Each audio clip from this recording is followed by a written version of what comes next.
কৃষ্ণ বন্ধুরা, welcome back to my channel. তোমরা সকলে কেমন আছো? আশা করছি তোমরা সকলে খুবই ভালো আছো, আর আমি তোমাদের আশীর্বাদে খুবই ভালো আছি। আর এখন কিন্তু আমরা সবাই মিলে রেডি হয়ে চলে গেছিলাম মারুতলায়। আর দেখো এখানে কেমন বক্স বাজছে, আর সত্যি আমি আঙুল একদিকে একটা কানে আঙুল দিয়ে আর একদিকে ভিডিও বানিয়ে চলে যাচ্ছিলাম। এত অসুবিধা হচ্ছিল বক্সের সামনে, তবুও কিন্তু আমি ভিডিও বানাতে একটা সব ছাড়িনি। এটা ছিল শীতলা মনসা মায়ের মন্দির, আর ফুল দিয়ে কত সুন্দর ডেকোরেশন করেছে দেখো, জাস্ট ওয়াও, এত সুন্দর লাগছে। আর লাইটিং গুলো সামান্যর উপরে খুব সুন্দরই ছিল। আর দেখো মায়ের ভিডিও করব, মায়ের ফটো তুলবো, কিন্তু সামনে থেকে কেউ সরেইনি, কেউ না কেউ মায়ের সামনে ঠিক চলেই আছে। তোমরা দেখো তো ফাইনালি কিন্তু মাকে একলা পেয়েছি। আর তোমরা কিন্তু দর্শন করে নাও, মায়ের মূর্তিটা কত সুন্দর হয়েছে, দেখলে যেন চোখ জুড়িয়ে যায়। আমরা কিন্তু পুজো দেখতে অনেকেই গিয়েছিলাম, বোনেরা, তারপর আমার ফ্রেন্ড, তারপর আমার পিসি, আরও অনেক সবাই আসবে, তাদের আসতে দেরি হবে, তাই আমরা কিন্তু আগে থেকে চলে গিয়েছিলাম। আর তখনই কিন্তু প্রায় সেই 11টা করে আমরা গিয়েছিলাম, খাওয়া দাওয়া সমস্ত কিছু কমপ্লিট করে। আর দেখো আমি খুবই সিম্পল সেজেছিলাম, মেকআপ টেকআপ কিছু করিনি, আইশ্যাডো, লিপস্টিক আর হচ্ছে কি আইলাইনার, ব্যাস ওটাই আমার সাজ। তোমাদেরকে তো আমি আগেও বলেছি যে আমি বিয়ে বাড়িতেই একটু মেকআপ করি, আর এমনিতেও দেখো বেশি কিন্তু স্কিনে মেকআপের জিনিসটা না লাগানোই উচিত, কারণ মেকআপটাও তো কেমিক্যাল দিয়ে তৈরি, আমরা তো জানি না কি কি কেমিক্যাল দিয়ে তৈরি।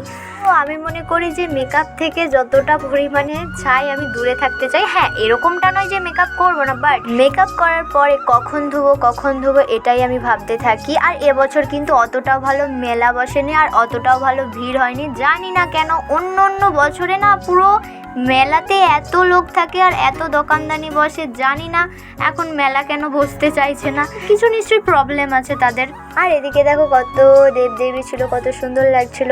আর আমার মাকে অনেক করে বললাম, মা চলো না, মায়ের কিন্তু 12টার সময় করে সমস্ত কিছু কমপ্লিট হয়ে গিয়েছিল। আর না হলে অন্যান্য বছরে কিন্তু আমার মায়ের তো কাজই শেষ হয় না, লোক আসতেই থাকে আর মা সবাইকে পরিবেশন করতেই থাকে। আমরা কিছুক্ষণ ঘুরে কিন্তু বাড়ি চলে গিয়েছিলাম বান্ধবীকে দিতে, কারণ ওর বেশি রাত জাগা অভ্যেস নেই, তাই ও ঘুমিয়ে পড়েছিল। তো আমরা কিন্তু আবার নেক্সট টাইমে এসেছিলাম। আর এটা ছিল কিন্তু ঢুকবার মেন গেট ছিল, আর এটাও লাইটিংটা ভালোই করেছিল। সব মায়েরা এরকমই হয় জানো তো, নিজেদের শখ আনন্দ সমস্ত কিছু বিসর্জন দিয়ে সবার শখ আনন্দ পূরণ করে। আর তোমরা খুব ভালো করেই জানো যে বাজিতে আমার কতটা ভয় লাগে, তাই কিন্তু ফোনটা আমি বোনকে দিয়ে দিয়েছিলাম, ওকে বলছিলাম ভিডিও বানাতে। আমার মা না কোনো বছরই পুজো দেখতে যেতে পারে না, আর সত্যি কথা বলতে দেখো এত খাটাখাটনির পরে আর কি যেতে ভালো লাগে কারোরই। তো জানি না বন্ধুরা, আমি কথা বলতে এত তোদলে যাই কেন। তো আমাদের পুজো দেখতে কারা কারা আসো অবশ্যই কিন্তু কমেন্ট করে জানাবে। এখানে ব্যান্ড পার্টি আরে হয়েছিল। আর এইদিকে দেখো দুজন জামাইবাবুর সঙ্গে কিন্তু দেখা হয়ে গিয়েছিল, আর জামাইবাবু আরে বলছিল যে চলো তোমরা কি খাবে। জামাইবাবু বলছিল যে ভিডিও করো না, কিন্তু কে কার কথা শোনা, আমি ভিডিও করবো না এরকম কখনো হতে পারে? আর এখানে দেখো জামাইবাবু কিন্তু আইসক্রিম কিনে দিয়েছিল কর্নাটো, আর ওদিকে দেখো একটা মেয়ে কিন্তু ডান্স করছিল ছাদের উপরে। কোন ডান্সটা দেখবো, এই মেয়েটার ডান্সটাই কিন্তু বেশি ভালো লাগছিল। তো আজকের মতো টাটা।